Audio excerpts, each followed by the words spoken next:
उत्सर्जन तंत्र, excretory system.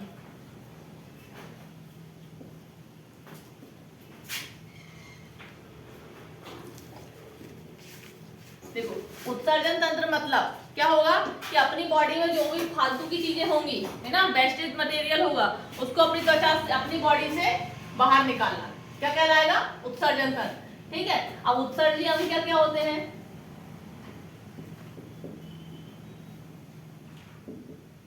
उत्सर्जी अंग देखो, उत्सर्जन तंत्र समझ आया? उत्सर्जन तंत्र मतलब जैसे अपने पाचन तंत्र पढ़ लिया, कंकाल पढ़ लिया, और क्या पढ़ा? क्या पढ़ा? रक्त परिसंचरण तंत्र पढ़ लिया, है ना। इन सब में अपनी बॉडी में वेस्टेज मटेरियल भी बनेगा ना, तो उस पूरा वेस्टेज मटेरियल को बॉडी से बाहर निकालना क्या कहलाता है? उत्सर्जन तंत्र। अब अपन देखेंगे उत्सर्जी अंग। उत्सर्जी अंग का मतलब कि ऐसे बॉडी में कौन से अंग हैं जो उत्सर्जन का काम करते हैं, मतलब वेस्टेज को बॉडी से बाहर निकालते हैं। तो देखते हैं, सबसे पहले देखो, पहला हो जाएगा, सबसे पहले तो फेफड़ा ही हो जाएगा। फेफड़ा क्या करता है? फेफड़ा क्या करता है ना, वायु को बाहर निकालता है, CO2 को बाहर निकालता है। और देखो फेफड़े का काम क्या होता है, जैसे अपनी अंदर कफ जमा हो जाता है, कफ जमा हो जाता है, खांसी होती है, तो कफ को बाहर भी कौन निकालता है? यही निकालता है ना, CO2 को बाहर निकालता है, कफ को बाहर निकालता है। ठीक, समझ आया? उत्सर्जी अंग फेफड़ा क्यों हुआ? और अपन ने इसको पढ़ लिया है, टाइम पढ़ा है अपन ने, श्वसन तंत्र में पढ़ा ना, ये वाला काय पढ़ लिया अपन ने श्वसन तंत्र में, श्वसन तंत्र, इसमें अपन इसको पढ़ चुके हैं। ठीक, दूसरा और बताओ तुम्हारे हिसाब से और क्या होगा?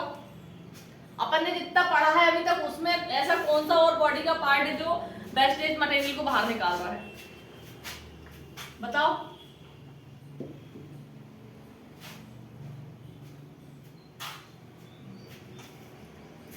आंत,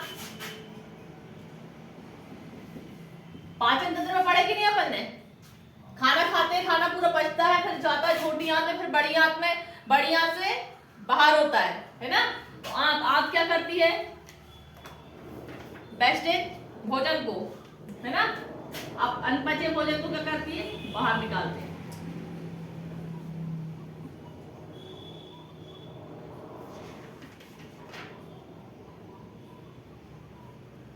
समझ आया? आंत क्या करती है? अनपचे भोजन का उत्सर्जन करती है। ये अपन ने काय में पढ़ा है? आपको कौन से तंत्र में पढ़ा है? आंत को काय में पढ़ा है? पाचन में पढ़ा ना, पूरा बताया था मैंने। ये क्या बोलते हैं, ये अमाशय, इसके बाद ये छोटी आंत, ठीक, इसके बाद ये बड़ी आंत बताया था।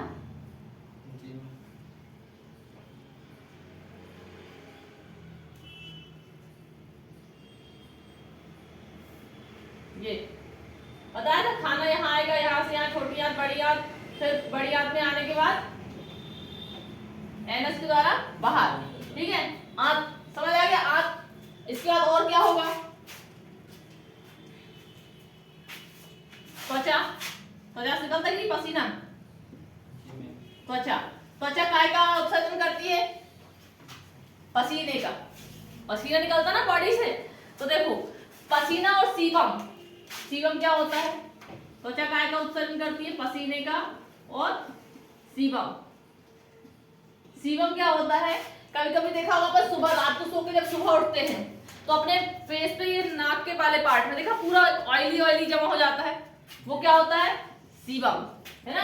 तो त्वचा काय का उत्सर्जन करती है? पसीने का और सीबम का। समझ आया? अपन पढ़ रहे हैं उत्सर्जन तंत्र, मतलब वेस्टेज पदार्थ को बॉडी से बाहर जो निकालता है वो तंत्र को पढ़ रहे हैं अपन। तो उत्सर्जी अंग कौन से होंगे? ऐसे अंग ऐसे अंग जो बॉडी से वेस्टेज पदार्थ को बाहर निकालते हैं, क्या कहलाएंगे? उत्सर्जी अंग। अब उत्सर्जी अंग, प्रमुख उत्सर्जी अंग अपन देख रहे हैं क्या क्या है। जैसे लंग्स पढ़ा, ठीक है, लंग्स क्या करता है? CO2 को, कई बार देखा ठंड में भाप निकलती है अपने मुंह से, कहां से आती है? वो लंग्स से आती है ना।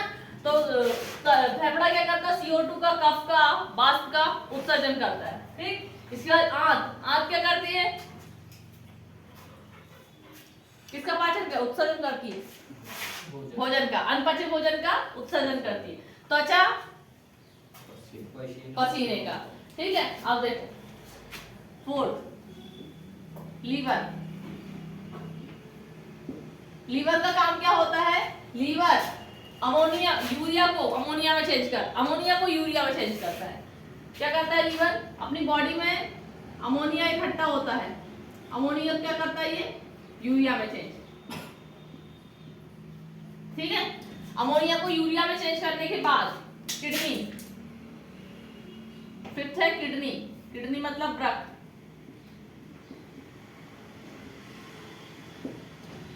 ब्रक क्या करता है कि देखो लीवर ने अमोनिया को कहाँ चेंज किया है? यूरिया में। अब किडनी क्या करता है? इसको यूरिन में चेंज कर देता है। ठीक है, काय को? यूरिया को। यूरिया को यूरिन में कौन चेंज करता है? किडनी।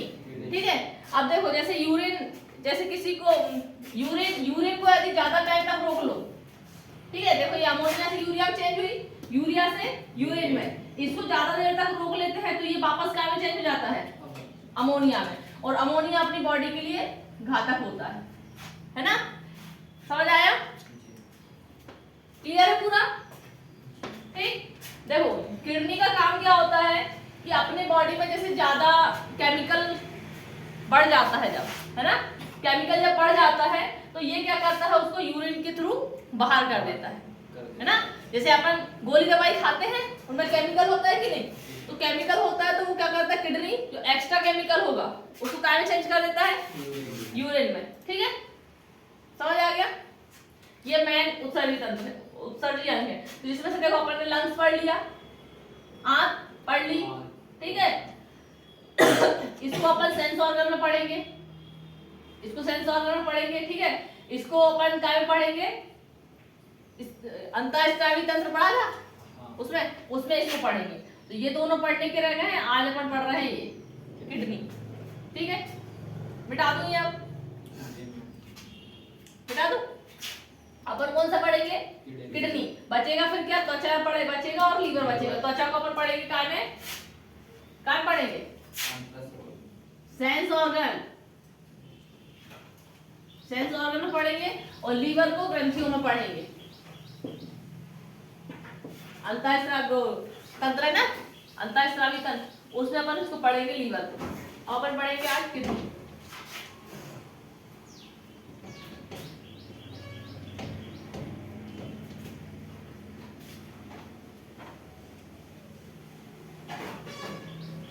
कितनी किडनी होती है? दो। अपन पढ़ रहे हैं क्या? किडनी या ब्रक। ठीक है, किडनी की संख्या कितनी होती है? दो। ठीक,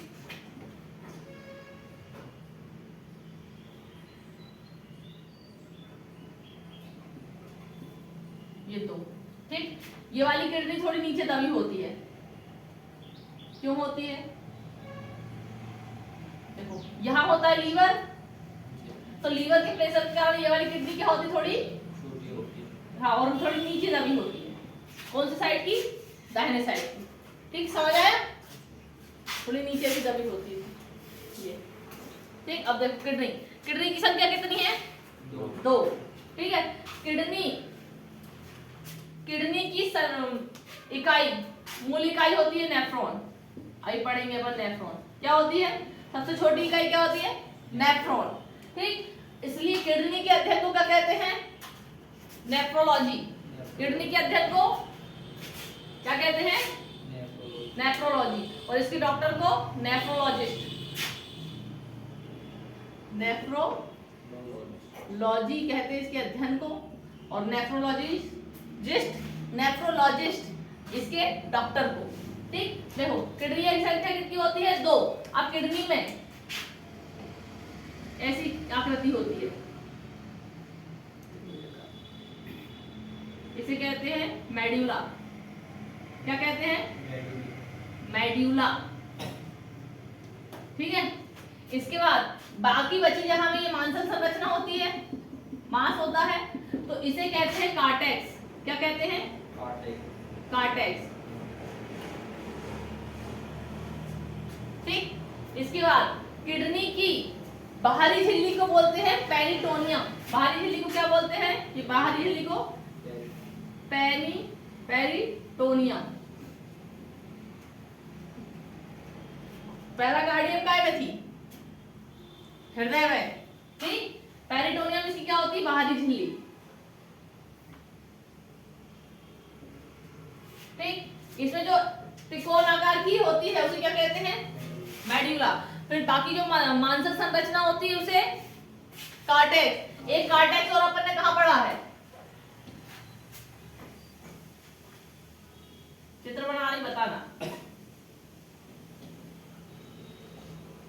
पढ़ा इसमें? कार्टेक्स, फंडिक और पाइलोरी।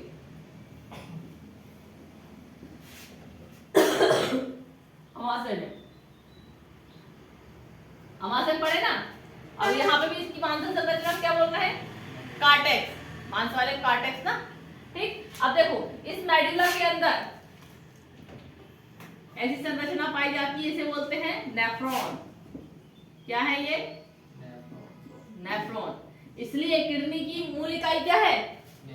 नेफ्रॉन। ठीक, अब नेफ्रॉन में नेफ्रॉन को डिटेल में पढ़ो तो देखो ब्लड पूरा क्या बोलते हैं, सारा पदार्थ आएगा किडनी में, ब्लड आएगा किडनी में, है ना। किडनी का काम क्या होता है? अनप्योरिटी निकालना, इम्प्योरिटी जो है उसको निकालना। ठीक है, और लंग्स का काम क्या हो रहा था? ब्लड में ऑक्सीजन मिलाना, है ना। ब्लड में ऑक्सीजन कौन मिला रहा था? लंग्स। लेकिन उस ब्लड में जो फालतू की चीजें थी उसको निकालने का काम किसका है? किडनी। मतलब सरल शब्दों में ब्लड को छानने का काम किसका है? किडनी का। इसमें कितनी संख्या में? 3.5 लाख लगभग क्या पाए जाते हैं? नेफ्रॉन पाए जाते हैं। ठीक है, अब देखो नेफ्रॉन की संरचना जैसे ऐसे इसमें बहुत सारे गुण होते हैं। नसें, हाँ एक और चीज, इसकी ये जो नसें होती हैं, ये नसें दिख रही है, ये गई यहाँ, इसमें जो नसें होती हैं इसकी नसों को बोलते हैं रेनल। क्या बोलते हैं? किडनी की नसों को क्या बोलते हैं? रेनल। ठीक, किडनी में जो त्रिकोण आकार की है उसको क्या बोलते हैं? मेडुला। मांसल संरचना को कार्टेक्स। इसके बाद नसों को इधर बोलो क्या बोलते हैं? नसों को ढूंढो, कहां लिखा है? नहीं मिला? ये लिखा ना, नसों को क्या कहते हैं? रेनल। सेल नहीं है वो, अच्छे से लिखते भैया, नहीं तो सेल बताएंगे कभी। रेनल। ठीक है, और इसकी बाहरी झिल्ली क्या बोलते हैं? पेरिटोनियम झिल्ली। ठीक, इसके अध्ययन को क्या बोलते हैं? हाँ, नेफ्रॉन इसकी मूल इकाई है। अध्ययन को क्या बोलते हैं? और डॉक्टर को हाँ नेफ्रोलॉजिस्ट। ठीक, अब देखो नेफ्रॉन में ये गोल आकार की संरचना पाई जाती है, इसको बोलते हैं बोमन। क्या बोलते हैं? बोमन। ठीक, इसके बाद यहाँ पे देखो ब्लड प्योर होगा, प्योर होने के बाद ये इसमें ये जाता है, इसको बोलते हैं यूरेटर। और फिर आगे यहाँ यूरिन बन के इकट्ठा हो जाएगा ब्लैडर में। ठीक, और फिर बाहर।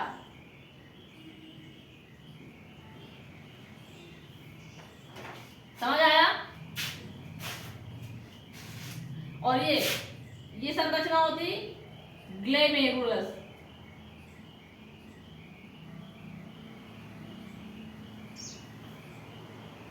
ठीक, अब देखो यदि इसको मिला देंगे पूरे को तो ये बन जाएगा क्या? नेफ्रॉन। नेफ्रॉन को भी मिला देंगे तो क्या बन जाएगा? किडनी। ठीक है, तो किडनी की मूल इकाई क्या हो गई? नेफ्रॉन। नेफ्रॉन को और डिटेल में पढ़ा तो ये क्या है? बोमन संपुट बोलते हैं। यहाँ अल्ट्रा फिल्ट्रेशन होता है, अल्ट्रा फिल्ट्रेशन होता है। यहाँ आता है ब्लड, यहाँ से उसमें से जो भी इम्प्योरिटी है वो निकलती है और फिर वापस चला जाता है।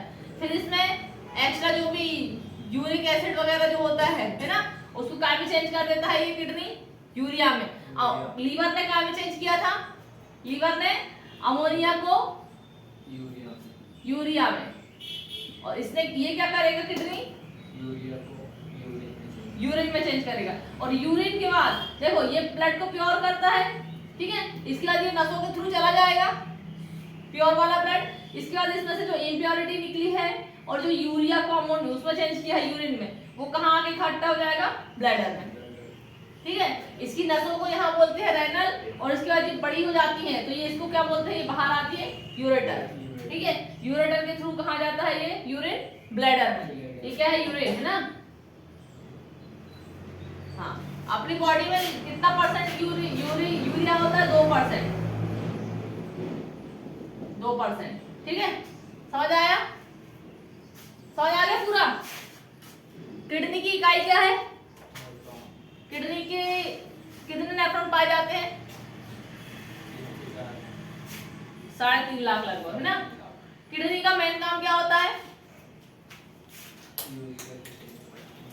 ब्लड को प्योर करना, है ना। डायलिसिस बोलते हैं, अल्ट्रा फिल्ट्रेशन होता है इसमें। किडनी में क्या होता है, अल्ट्रा फिल्ट्रेशन होता है। अपशोषण का क्वेश्चन आता है, पुनः अपशोषण का काम कौन करता है, किसका, पुनः अपशोषण, पुनः अपशोषण कौन करता है, किडनी। ये क्या करता है, इम्प्योरिटी को अपशोषित कर लेता है, कौन, किडनी, ठीक है। तो पुनः अपशोषण का काम कौन करता है, किडनी। अल्ट्रा फिल्ट्रेशन कहाँ होता है, किडनी में। डायलिसिस का काम कौन करता है, किडनी, है ना। तो देखो किडनी क्या करती है, डायलिसिस, डायलिसिस डायलिसिस में क्या होता है कि ब्लड आते जाता है, प्योर होते जाता है और फिर पूरी बॉडी में फैलते जाता है ना।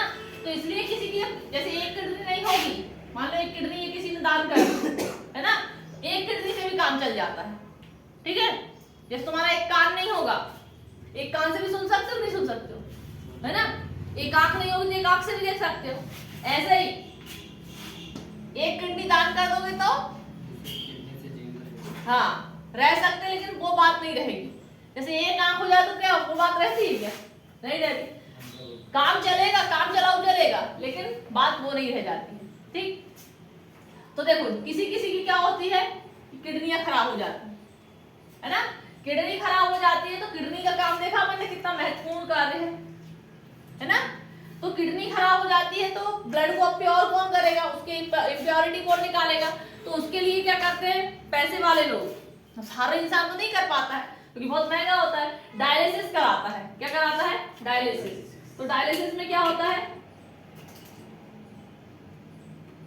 डायलिसिस में क्या होता है, बताया था एक बार मैंने कि मशीनों के थ्रू अपनी बॉडी का पूरा ब्लड निकलता है, उसमें जाता है, उससे प्योर होता है और फिर वो पूरे पाइपों के थ्रू बॉडी में आता है ना। महीने में एक बार डायलिसिस कराना पड़ता है और डायलिसिस का खर्चा बहुत ज्यादा रहता है। तो आप नॉर्मल इंसान करवा पाता है क्या, नहीं करवा पाता, वो तो अमीरों के चोचले रहते हैं। उससे अच्छा क्या करो, 3 कुंटल लकड़ी और ढोल के साथ चलो, हाँ, कि हर महीने चेंज कराना पड़ता है ब्लड को, हर महीने कौन चेंज कराएगा, कई लोग कराते भी हैं। समझ आ गया किडनी पूरा, ठीक है। किडनी की संख्या कितनी होती है, 2। और ये त्रिकोणाकार की संरचना क्या कहलाती है, मांस वाली संरचना। किडनी की नसों को क्या कहते हैं, रेनल। इसकी बाहरी नली को हाँ, नेफ्रॉन के अंदर और अपने डिटेल पढ़ा तो हाँ क्या क्या होता है, ग्लोमेरुलस और बोमन संपुट। बोमन संपुट में क्या होता है, अल्ट्रा फिल्ट्रेशन होता है ना।